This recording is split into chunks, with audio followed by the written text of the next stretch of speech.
السلام علیکم۔ جی وعلیکم السلام ورحمۃ اللہ وبرکاتہ۔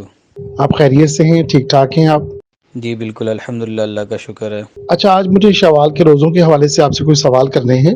شوال کے روزوں کی شرعی حیثیت واضح فرما دیں، اور یہ بھی بتا دیں کہ کیا یہ واجب ہیں، سنت ہیں یا مستحب ہیں؟ یعنی مستحب سے مراد ہے، میں اپنے سننے والے کو بتا دوں کہ جن کو پسند کیا گیا ہے، اور ان کی شرعی حیثیت کو سامنے رکھتے ہوئے حضرہ کرم آپ ہمیں یہ بتا دیں کہ یہ کس درجے میں آتے ہیں اور ان کا اہتمام کس درجے میں کرنا چاہیے۔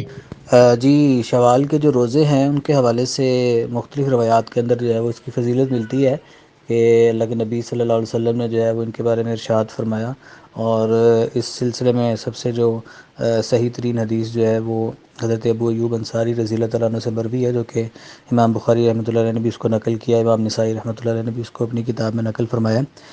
اس میں اللہ کے نبی صلی اللہ علیہ وسلم کا یہ ارشاد منقول ہے کہ من صام رمضان ثم اتبعہ ستا من شوال فذاک صیام الدہر، کہ رسول کریم صلی اللہ علیہ وسلم نے فرمایا کہ جس نے رمضان کے روزے رکھے اور پھر اس کی پیچھے اس کے بعد شوال میں 6 روزے رکھے تو گویا اس نے پورا سال جو ہے وہ روزے رکھے۔ اور اس کی تشریح میں مفسرین نے بتایا کہ کیونکہ قرآن کی جو ہے وہ وعدے کے مطابق یا قرآن کی فضیلت کے مطابق عمل کا ثواب جو ہے وہ 10 گنا بنتا ہے، تو جو رمضان کے مہینے کے روزے جب رکھے گئے تو اس کا 10 گنا جو ہے وہ تقریباً 10 ماہ بن جاتے ہیں، اور مزید اس میں اگر جو ہے وہ 6 دن شوال کے روزوں کو شامل کر دیا جائے تو وہ 6 روزوں کا جو ہے وہ 10 گنا 2 مہینے بنتے ہیں۔ تو اس اعتبار سے یہ پورا سال جو ہے وہ رمضان روزے رکھنے کا جو ہے وہ اجر ان 6 دنوں کو ملانے سے جو ہے وہ حاصل ہو سکتا ہے۔ تو اس مناسبت سے جو ہے وہ اس کی ترغیب ہے کہ اس میں شوال کے مہینے کے اندر جو ہے اس کو روزے کو رکھا جائے۔ جی بہت شکریہ آپ کا۔ اس میں اب یہ بتائیے کہ نبی کریم صلی اللہ علیہ وسلم کا شوال کے روزوں کے حوالے سے کیا طریقہ تھا؟ کیا آپ نے تمام عمر ان شوال کے روزوں کو رکھا؟ یعنی آپ کا معمول کیا رہا ہے، آپ کا طریقہ کیا تھا آپ صلی اللہ علیہ وسلم کا؟ رسول کریم صلی اللہ علیہ وسلم کے طریقے کے حوالے سے کوئی مطلب مخصوص طریقہ اس کا جو ہے وہ روایات میں نہیں ملتا ہے۔ ہاں، بس اتنا ضرور ہے کہ عید کے دن کا ممانعت ہے کہ یکم شوال کا دن چھوڑ کر اس کے بعد جو ہے وہ 2 شوال سے آگے 29 شوال تک جب تک وہ مہینہ ہے، اس مہینے کے درمیان جو ہے وہ اس کے 6 روزوں کے کسی بھی ترتیب سے رکھا جا سکتا ہے، مسلسل بھی رکھا جا سکتا ہے اور الگ الگ بھی رکھا جا سکتا ہے۔ اس حوالے سے کوئی خاص ترتیب جو ہے وہ کہیں روایات کے اندر نہیں ملتی ہے، البتہ فضیلت بتائی گئی ہے تو اس لیے اس کا اہتمام بہرحال کیا جا سکتا ہے۔ اچھا، ایک سوال میرے ذہن میں اکثر آتا ہے کہ نبی کریم صلی اللہ علیہ وسلم پر 5 نمازوں کے علاوہ تہجد کی نماز فرض تھی، اور جو کہ باقی مسلمانوں پہ فرض نہیں کی گئی، لیکن اس کی بہت زیادہ فضیلت ہے۔ تو کیا یہ جو شوال کے روزے ہیں، کہ کیا ایسا تو نہیں کہ آپ صلی اللہ علیہ وسلم کے لیے تو یہ فرض تھے، اس لیے یہ آپ کا معمول کا حصہ تھے؟ تو کیا یہ اس لیے مسلمانوں میں اس کی اہمیت کو زیادہ سمجھا جاتا ہے؟ نہیں دیکھیں، یہ تہجد کی نماز کا معاملہ الگ ہے، یہ ایک الگ چیز ہے۔ تہجد بہرحال رسول کریم صلی اللہ علیہ وسلم پر فرض تھی، لیکن یہ روزے جو ہیں یہ آپ علیہ الصلوۃ والسلام پر فرض نہیں تھے۔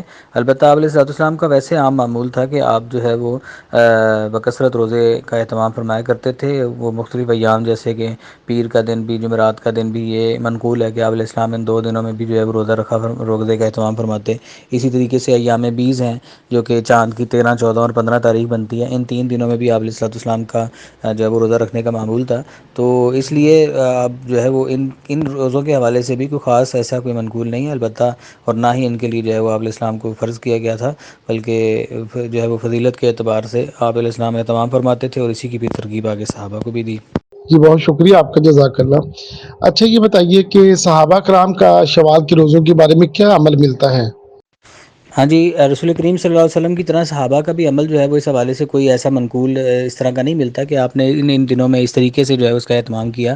یعنی مثلاً یہ کہ مسلسل کسی صحابی کا ذکر ہو کہ جنہوں نے 606 دن ایسے روزے رکھے یا ان دنوں میں روزے رکھے، تو ایسا کوئی عمل جو ہے وہ کہیں روایات کے اندر نہیں ملتا ہے۔ البتہ یہ ہے کہ یہ چونکہ حدیث جو ہے وہ کئی روایات سے منقول ہے، کئی طریقوں سے، کئی صحابہ سے منقول ہے، اور اس میں جو صحیح ترین حدیث تھی یا صحیح ترین روایت تھی وہ میں نے آپ کو بتا دیا، اس کو امام بخاری نے بھی نقل کیا ہے اور امام نسائی نے بھی نقل کیا ہے۔ تو اس مناسبت سے یقیناً صحابہ کا عمل تو اس حوالے سے ضرور رہا ہوگا، البتہ اس کی کوئی صراحت نہیں ملتی کہ کس طریقے سے جو ہے وہ اس کا اہتمام کیا جاتا تھا۔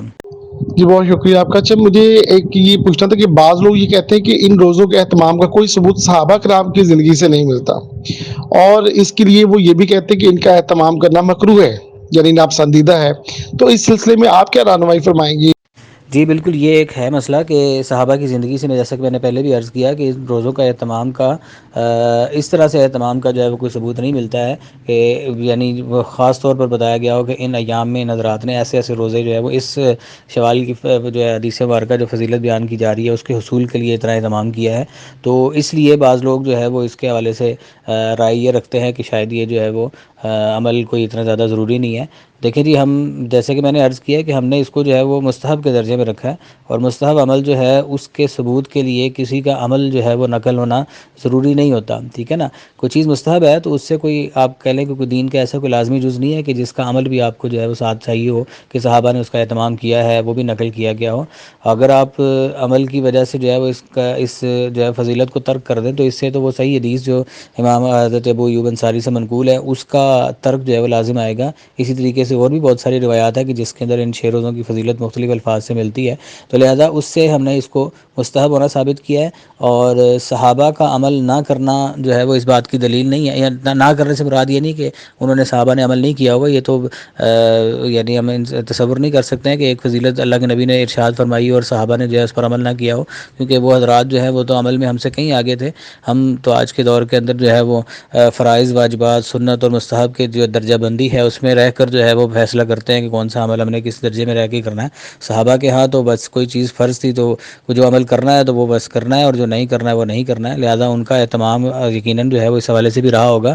البتہ روایات کے اندر جو ہے اس کا کوئی صراحت اس طرح سے نہیں ملتی ہے، تو اس بنیاد پر بعض لوگوں نے جو ہے وہ اس کو مکروہ قرار دیا، بلکہ امام مالک رحمہ اللہ کے حوالے سے بھی ذکر ہوتا ہے کہ انہوں نے بھی جو ہے وہ اس کو مکروہ قرار دیا ہے. تو لہذا لیکن عام طور پر مجموعی اجتماعی طور پر جو ہے وہ اس حوالے سے یہی بات ثابت شدہ ہے کہ یہ روایت چونکہ صحیح سند سے ثابت ہے، اسی لیے امام بخاری نے بھی اس کو نقل کیا ہے. تو اس واسطے بالکل یہ اس کو آپ ترک نہیں کر سکتے. اور اہتمام نہ کرنا جو ہے وہ میں نے بتا دیا، جیسا کہ پہلے عرض کر دیا تھا کہ کوئی بہت زیادہ گناہ کا کام نہیں ہے، مستحب عمل ہے، کرنے پر ثواب ہے، نہ کرنے پر جو ہے وہ کوئی پکڑ یا کوئی گناہ نہیں ہے. تو اس واسطے مستحب کے درجے میں رہتے ہوئے اس کو کیا جا سکتا ہے. البتہ جمہور کے نزدیک جو ہے وہ اس کو کہہ لیں کہ مستحب قرار دیا گیا، مکروہ جو ہے وہ اس کو نہیں کہا جا سکتا. اچھا، مجھے ایک اور سوال بھی آپ سے یہ پوچھنا تھا کہ اس میں بہتر طریقہ کیا ہے شوال کے روزے کو رکھنے کو؟ کیا یہ مسلسل رکھنے چاہیے یا ان کو پورے مہینے میں ہم تقسیم کر لیں؟ مثال کے طور پہ یہ میں نے اس لیے پوچھا ہے کہ جیسے سوموار اور جمعرات کے روزے کی فضیلت بیان کی جاتی ہے، اور نبی کریم صلی اللہ علیہ وسلم کا یہ معمول رہا ہے کہ آپ سوموار کو، جمعرات کو آپ اکثر روزے سے ہوتے تھے، اور اس کی آپ نے ترغیب بھی دی. تو یوں محسوس ہوتا ہے کہ ان دنوں میں اگر روزہ رکھا جائے گا تو اس کا زیادہ اجر ملے گا. تو یہ جو شوال کے روزے ہیں تو کیا ان کو مسلسل رکھنا چاہیے، یا ان کو ان 2 دنوں پر یعنی جمعرات اور سوموار کو کر کے تو پورے مہینے پہ تقسیم کر لیے جائے ان روزوں کو؟ نہیں، دیکھیں میں نے جیسے عرض کیا ابھی کہ مسلسل روزے رکھنا جو ہے وہ کوئی ضروری نہیں ہے. پورے مہینے میں آپ کسی بھی وقت میں جو ہے وہ رکھ سکتے ہیں. اور یہ سوموار اور جمعرات والی بات جیسے میں نے پہلے بھی عرض کر دی کہ چونکہ رسول کریم صلی اللہ علیہ وسلم کی سنت مبارکہ یہ منقول ہے کہ آپ سوموار کو اور جمعرات کے دن جو ہے وہ روزے کا اہتمام فرمایا کرتے تھے. اور ایام بیس بھی جیسا کہ میں نے عرض کیا کہ وہ جو 13، 14 اور 15 چاند کی بنتی ہے اس میں بھی آپ علیہ السلام کی سنت ہے، آپ روزہ رکھا کرتے تھے. تو یقیناً اگر آپ ان شوال کے روزوں کو اور اس جو ہے وہ جو فضیلت یہ سنت طریقہ ہے ان دونوں کو آپس میں جو ہے وہ ملا لیں اور ہر سوموار اور جمعرات ہی کو رکھتے چلے جائیں تو یقیناً یہ دگنے اجر ہو جائے گا. یعنی آپ علیہ السلام کی سنت پر عمل بھی ہو جائے گا جو آپ نے اہتمام کیا، اور ساتھ ساتھ جو ہے وہ شوال کے روزوں کی فضیلت بھی حاصل ہو جائے گی. تو یہ ایک بہتر طریقہ ہو سکتا ہے. البتہ ایسا ضروری نہیں ہے کوئی الگ سے ایک ساتھ مسلسل رکھنا چاہے وہ درست ہے. اگر کوئی جو ہے وہ سوموار اور جمعرات کے علاوہ میں جس دن اس کو سہولت ہے وہ روزہ رکھنا چاہے تو رکھ سکتا ہے، اس میں کوئی حرج نہیں ہے. جی، بہت شکریہ آپ کا کہ آپ نے میرے سوالوں کو بہت آسانی سے، بہت آسان لفظوں میں جواب دے دیا. ہمارے اس چینل کا مقصد بھی یہ ہے کہ ہمارے بعض علماء کرام، ظاہر سی بات ہے کہ ہمارے ملک کے اندر مختلف مسالک ہیں، فرقے ہیں، جبکہ ہم یہ چاہتے ہیں کہ ہم ان مسالک اور فرقوں سے ہٹ کے دین کو سمجھیں. تو کوئی بھی جب ہم کسی عالم سے بات کرتے ہیں تو وہ سٹریس کے ساتھ یہ لازمی کہتے ہیں جی ہم تو اپنے فرقے کی بات کریں گے. تو آپ سے یہ گزارش کی گئی کہ آپ ہمیں دین کے بارے میں بتائیں. اور اس میں یہ بھی ہم نے اسی لیے اہتمام کیا ہے کہ لوگوں کی آسانی کے لیے ہم نے اس چینل کو شروع کیا تاکہ وہ اپنے مشکل سوالات کو آپ سے سمجھ سکے اور آپ سے پوچھ سکے. جزاکم اللہ خیر. اللہ تعالیٰ دین کی ہمیں صحیح سمجھ عطا فرمائے اور اس پر عمل کرنے والا بنائے. آمین.